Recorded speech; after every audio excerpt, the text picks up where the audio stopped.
I'm Gerrie, or Gerrie for the English-speaking crowd. So the title of the book is Blockchain is WTF, because it's based on that reaction that I always get, like, what the fuck is blockchain? But it's also a play on in Dutch it works a little bit better, about waarschijnlijk toch fundamenteel, WTF, which stands for blockchain is probably fundamental.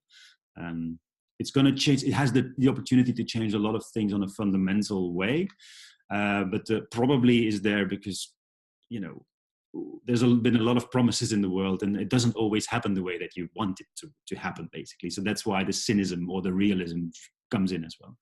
I try to explain what it actually is in a non-technical way, why it is technically special. I also say that you kind of need to understand that a little bit to fully appreciate the potential of it.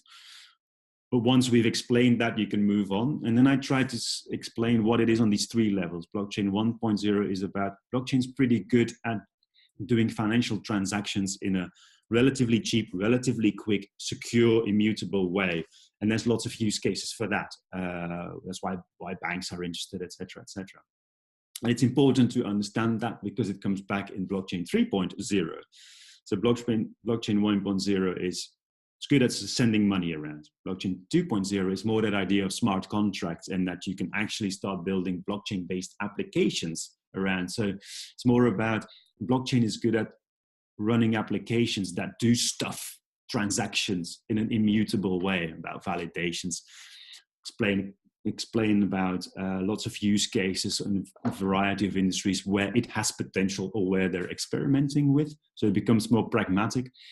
I have the ambition there, and I need to reread it again to see if it's worked, to actually start using some kind of canvas, a framework for businesses to start looking at where can it affect our business as a threat or as an opportunity, ideally. So they can, it's not a self-help book, but at least it tries to trigger the right questions.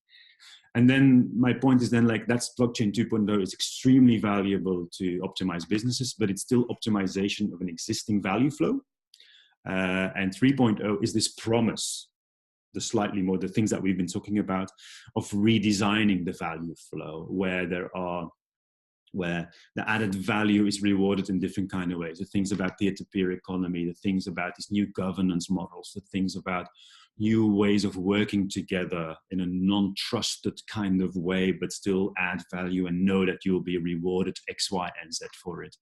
There's projects like Aragon, Colony, Swamp City, etc., etc. And then you get a new idea of what they call the new economy, of what they call the internet of value, etc., etc.